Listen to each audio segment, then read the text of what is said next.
ମସିହା ଯାଉଛି, ଆଉ ଗୋଟିଏ ମସିହା ଆସୁଛି,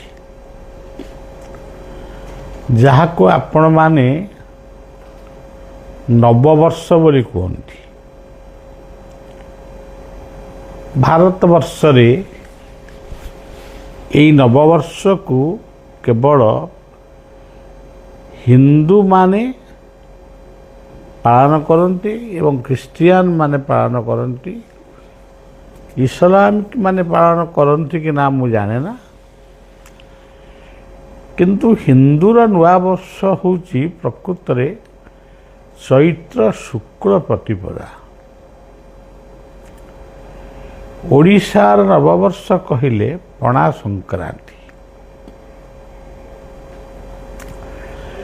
ସେହିଭଳି ପଶ୍ଚିମ ଓଡ଼ିଶାର ନବବର୍ଷ କହିଲେ ନୂଆଖାଇ ପର୍ବକୁ ସେମାନେ ପାଳନ କରନ୍ତି। ଏଇଭଳି ଭାବରେ ନବବର୍ଷ ସବୁ ପାଳନ ହୁଏ। ତେବେ ଆମ ପାଇଁ ଏ ନୂଆ ମସିହା, ଗୋଟିଏ ମସିହା ଯାଉଛି, ଆଉ ଗୋଟିଏ ମସିହା ଆସୁଛି। ଏଇ ମସିହାରେ ଅନେକ ବିପ୍ଳବ ଆସିବ, ଅନେକ ସମାଧାନ ବି ହେବ, ନୂଆ ନୂଆ ସଂକଳ୍ପ ମଧ୍ୟ ମଣିଷ ନେବ, ନୂଆ ନୂଆ ଉଦ୍ଭାବନ ମଧ୍ୟ ସୃଷ୍ଟି ହେବ। ମୁଁ ଆପଣମାନଙ୍କୁ କିଛି ଡରେଇବା ପାଇଁ କହୁନାହିଁ, କେବଳ ତାର ପ୍ରତିକାର କହୁଛି। ଏଇ ନୂଆ ମସିହାରେ ଆପଣମାନେ ଯିଏ ଯେଉଁ ଗୁରୁଙ୍କର ଦୀକ୍ଷା ନିଅନ୍ତୁ, ଯିଏ ଯେଉଁ ନାମକୁ ଭଜନ କରୁଛନ୍ତି କରନ୍ତୁ, କିନ୍ତୁ ହଂସ ସୋହମ୍ ଅଂ,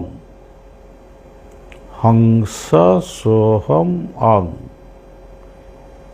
ଏଇ ତିନୋଟି ମନ୍ତ୍ର, ତା ସହିତ ଆଉ ଗୋଟିଏ ମନ୍ତ୍ର ହେଉଛି ଅଂ ବଂ ଜଂ। ଅଂ କହିଲେ ଅନନ୍ତ, ବଂ କହିଲେ ନିଶ୍ୱାସ, ଜଂ କହିଲେ ଜ୍ୟୋତି। ଇଏ ତିନୋଟି ମନ୍ତ୍ର ହୃଦୟ ଚକ୍ରକୁ ଧ୍ୟାନ କରି, ହୃଦୟ ଚକ୍ରକୁ ଚିନ୍ତନ କରି ଏଇ ମନ୍ତ୍ର କେତୋଟି ନିଅନ୍ତୁ। ନିଜର, ନିଜ ପରିବାରର, ସମାଜର ମଙ୍ଗଳ କାମନା କରନ୍ତୁ। ଇଏ ହେଉଛି ନିବେଦନ। ଆଉ ଗୋଟିଏ ନିବେଦନ ହେଉଛି ବୈବାହିକ ଜୀବନ ଆରମ୍ଭ କରନ୍ତୁ, କିନ୍ତୁ ଉତ୍ତମ ପରିବାର, ଶାନ୍ତିର ପରିବାରଟିଏ ଗଠନ ପାଇଁ ବିବାହ ପୂର୍ବରୁ 10 ଥର କିମ୍ବା 20 ଥର ଚିନ୍ତା କରନ୍ତୁ। ଝିଅଟିଏ ଭାବୁ ମୁଁ ଶାଶୁ ଘରକୁ ଯିବି, ସେଠି ମୋର କର୍ତ୍ତବ୍ୟ କ'ଣ କହିଲେ ମୋତେ ସେମାନେ ବହୁତ ଆଦର କରିବେ। ପୁଅର ବାପ ମା ଏବଂ ପୁଅ ଉଭୟ ଭାବନ୍ତୁ, ପର ଝିଅଟିକୁ ବୋହୂ କରି ଆଣିଲେ ଆମେ କିଭଳି ଭାବରେ ତା ପ୍ରତି ବ୍ୟବହାର ରଖିବୁ, ଯାହାଦ୍ୱାରା ସିଏ ଆମକୁ ଭଲ ପାଇବ, ଆମେ ତାକୁ ଭଲ ପାଇବୁ। ଏସବୁ କଥା ପରେ ଆଉ ଗୋଟିଏ ବିନମ୍ର ନିବେଦନ ହେଉଛି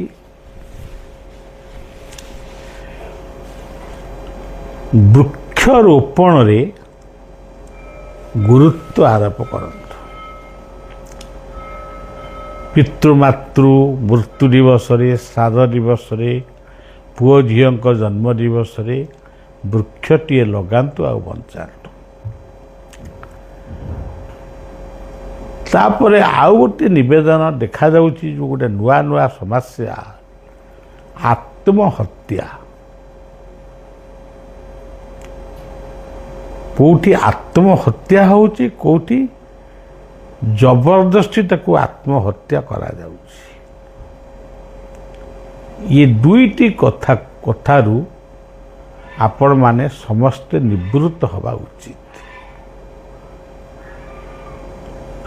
ଆତ୍ମହତ୍ୟା ନ କରି କିମ୍ବା କାହାକୁ ଜୀବନରେ ମାରି ନ ଦେଇ କ'ଣ କଲେ ସେଇ ମୁହୂର୍ତ୍ତ ବା ସେଇ ସମସ୍ୟାଟା ଦୂରେଇ ଯିବ, ସେଥିପାଇଁ ସଚେତନ ସଚେଷ୍ଟ ହୁଅନ୍ତୁ।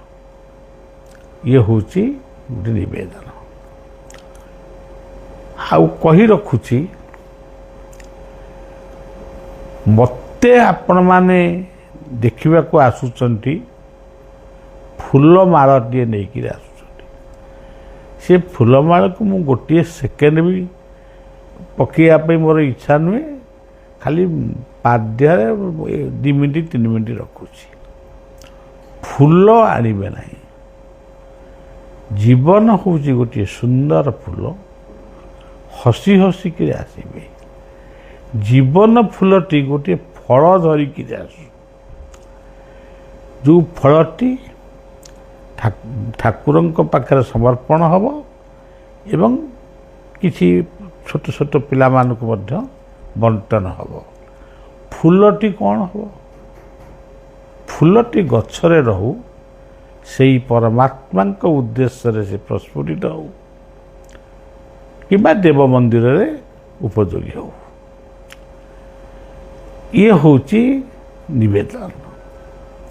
ବରଂ ଯେଉଁ ପଇସା ଆପଣ ଫୁଲ କିଣୁଛନ୍ତି, ସେଇ ପଇସାରେ ଫଳଟିଏ କିଣନ୍ତୁ କିମ୍ବା ବସ୍ତ୍ରଟିଏ କିଣନ୍ତୁ କିମ୍ବା ଠାକୁରଙ୍କ ପୂଜା ପାଇଁ ଆପଣ ପ୍ରଣାମୀ ଅର୍ଘ୍ୟ ଅର୍ପଣ କରନ୍ତୁ। ଏତିକିରେ ବଳିଆ ଖୁସି ହେବ। ଏବଂ ନୂଆବର୍ଷର ବନ୍ଧୁ ମିଳନରେ ମଦ୍ୟ ମାଦକ ସେବନ ନ କରିବା ପାଇଁ ସଂକଳ୍ପ ନିଅନ୍ତୁ। ବଣଭୋଜି କରନ୍ତୁ, ଭଲ ଜାଗାକୁ ଯାଆନ୍ତୁ, କିନ୍ତୁ ହୁମଦାମ କରିବା, ସିଏ କେଉଁଠି ଯାଇକି ଝରଣାରେ ଗାଧେଇବା, ସିଏ ସମୁଦ୍ରରେ ଗାଧେଇବା, କେତେ ଜୀବନ ଦୀପ ଏମିତି ଲିଭେଇ ଯାଉଛି। ବେପୁରିଆ ହେଇ ଗାଡ଼ି ଚଲେଇବା, ଗାଡ଼ି ଚଲେଇବାର ନିୟମ ରଖିବା ନେଇ କେତେ ଆକ୍ସିଡେଣ୍ଟ ହେଉଛି। ତେଣୁ ନୂଆ ମସିହାରେ ଏଇସବୁ ନୂଆ ନୂଆ ସଂକଳ୍ପ ନିଅନ୍ତୁ। ଆଉ ଯାହା କହିବା କଥା ଆସନ୍ତାକାଲି ମୁଁ କହିବି। ଏବଂ